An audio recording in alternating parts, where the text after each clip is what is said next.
currently about six or seven of us who have been designated leadership team to help move that venture along. And then in addition to that center, we're also expanding ourselves nationally and advocating the benefits for veterans through different forms of treatment, workforce development training, and also residential. And so in that endeavor, I've been with Ken for the last, I would say, 4 months. And in that time, I've got to know him and have brought my skill sets and also my professional background to this venture, because I feel it's a very important thing to be involved in. And so a little bit about me, so you know who is doing this.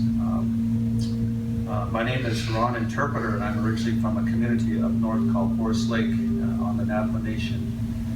And the place where I grew up, we manage a land base of 4 square miles.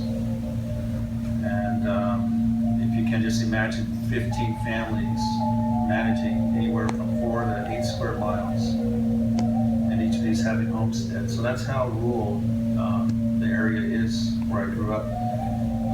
The nearest town was about 45 miles away, and we lived off the land. We lived really close to the land, and we really appreciate those 4 basic elements of earth, fire, water, and air. And so that's how I grew up, loving these things, understanding how to use these elements to create a life, to manifest a life, either nutrition or spiritual, emotional, or even basic just utilitarian elements that we had to use. I grew up around livestock. We had 80 heads of sheep, goats. We had 25 heads of cattle, and then we had about 10 or 12 horses. So we grew up that way, learning those things too as well. And so our light switch was the sun coming up, and then the light switch going down at nighttime. So that's how we grew up. Really appreciate that. Lived really close to Earth, slept on the Earth many times, grew up that way. And so what you have before you here is those 4 basic elements of earth, fire, water, and air. So you have fire in the sense of this element here. This is charcoal. It's manifest in a much more contemporary form. So you have fire there, and then you have water here. You have earth elements. I have my cedar here in there, so that's earth, and the air is the elements that are around space, that kind of thing. And these elements are represented within our bodies too as well. Fire is what we call our spirit, our soul, our connection to the Creator. And then the water is, of course, our body's made up of liquid, a large percentage of liquid. And when we shed our tears, we're baptizing ourselves in that moment. If that moment was challenging, or if that moment was a blissful experience, we celebrated emotionally by crying. And in doing that, we baptized ourselves with our tears in that way. And then, of course, the air is the things that we breathe in to give us life in that way. So we're a divine being like that. We're a divine being in that way. And that's how we connect to these things, everything that are around us. Our vehicles, the cell phones, our houses, the clothes that we wear, all come from these 4 basic elements.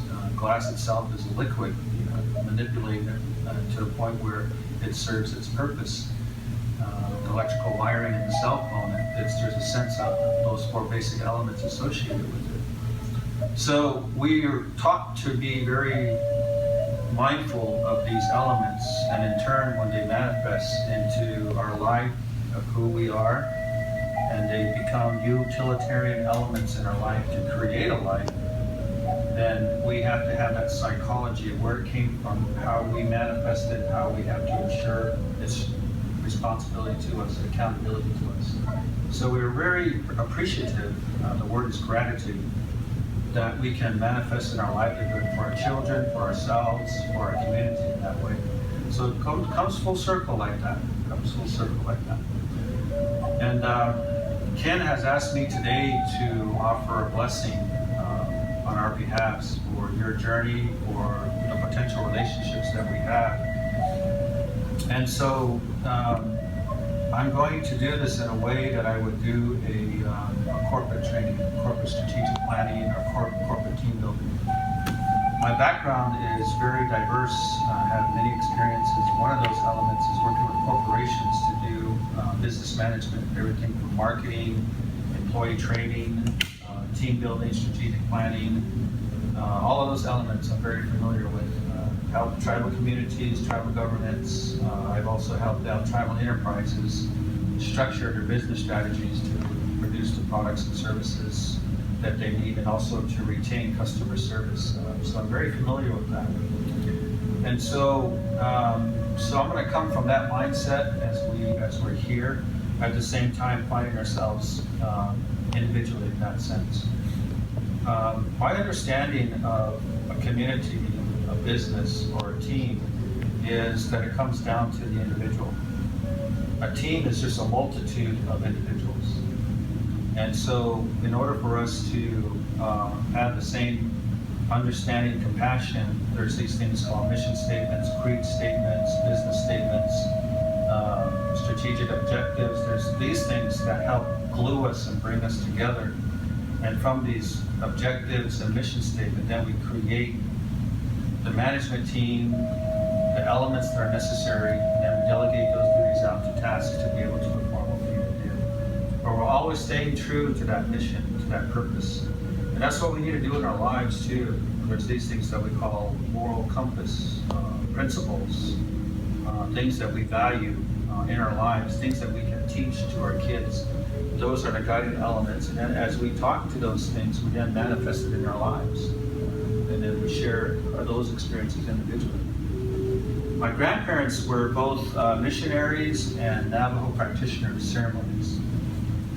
We started out with Navajo ceremonies first. And right around the age of, I would say, 10, 12, I noticed my grandpa and grandmother coming home with a Bible in their hands. And I'm like, okay, what's going on? What's happening here? And just down the road, a mission started. A Presbyterian mission started. And they were going there. And one night I just asked them, tell me more about what is it that you're doing with that Bible, with that teaching. And they said, everything's the same.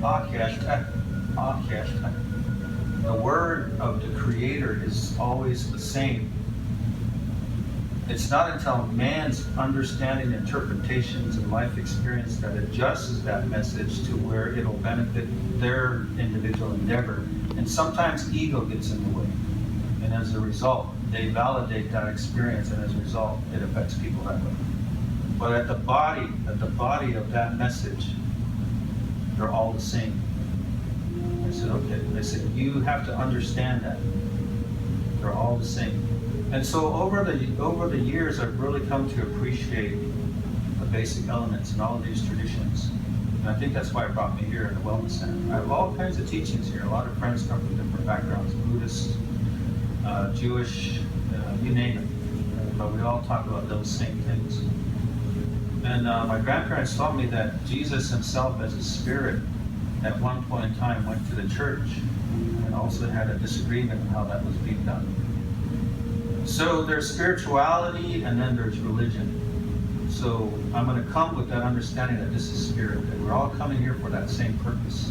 We all have a shared experience here that we can share with one another, with the endeavor that we can be very, we can create a community and create something really beautiful out of this. So that's kind of how I'm going to sing these songs for you and say these prayers for you.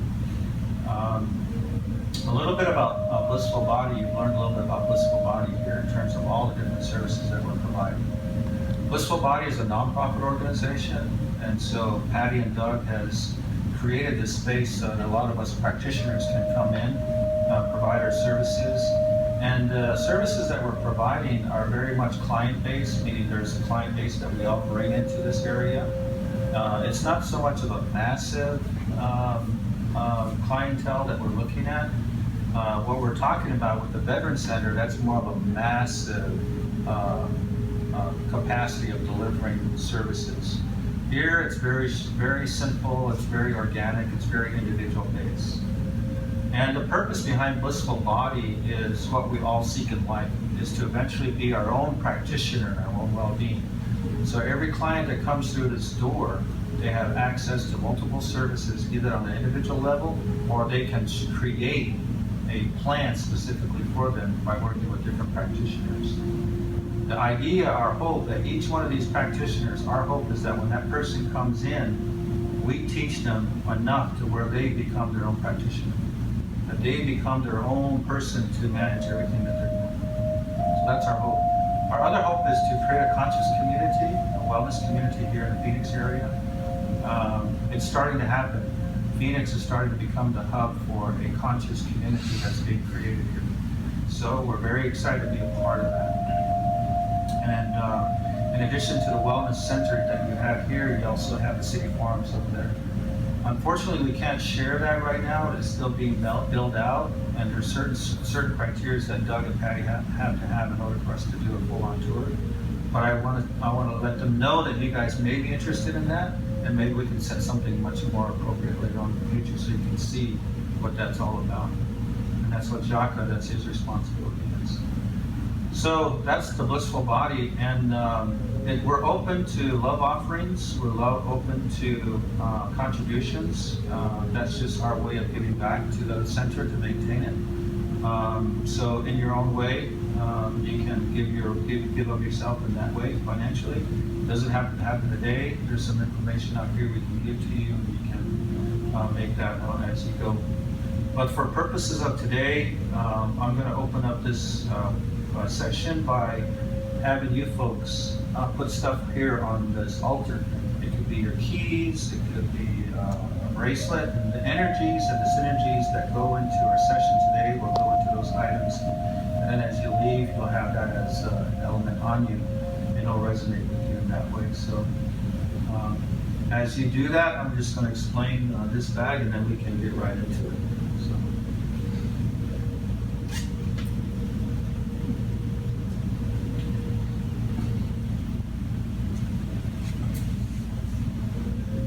This here is cedar.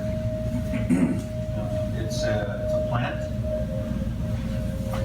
Pass it to my brother here. Take a little pinch. Doesn't have to be much. Just a little. Hold it in your hand. Like so. Take a little bit. If you want to smell it, you can smell it too. My grandparents taught me that you have to participate in your own well-being. You can't leave it to somebody to take care of you. At some point in time, you have to be responsible. There's this 3-level mindset that my grandparents taught me. There's this mindset of dependency. A healthy version of dependency is a baby. They depend on the mother, they depend on the family to a certain extent. And then you become responsible, which is the next mindset. You're still responding to climates and situations around you, but at least you're actively participating in that. And then at some point in time, you become accountable, which is, it becomes second nature. Your behavior, your thought processes, everything in life becomes automatic accountability. And my grandparents says that's what you want to be at some point in time. You want to have a mindset, a spiritual mindset, a mental mindset, a financial mindset, a family mindset where you're accountable, where everything just happens automatically. And so we're going to go through that process. So what we're doing here is, with this little pinch of cedar, you're participating in that process. You're participating in your own well-being. So if you can, I want you to reach over here. I want you to hold that in your hand first for a minute, and I want you to think about what you want to gain from this experience. Maybe you want to think a week from now. Maybe you want to think a month from now. But right now is an opportune time for you to hold this. And you're going to offer this to the Creator. You're going to offer this to the Creator like that. Just drop it in here. And that'll be your intention that we'll pray about. So I'm going to give you about a minute here just to hold that space, however you choose to, however you hold space, either through prayer, however you want to do it in your own way. I'll give you a minute now just to do that. And when you're ready, just simply reach over here and put it in here. I'll put this towards you so you can be able to reach it. This time, just take that moment.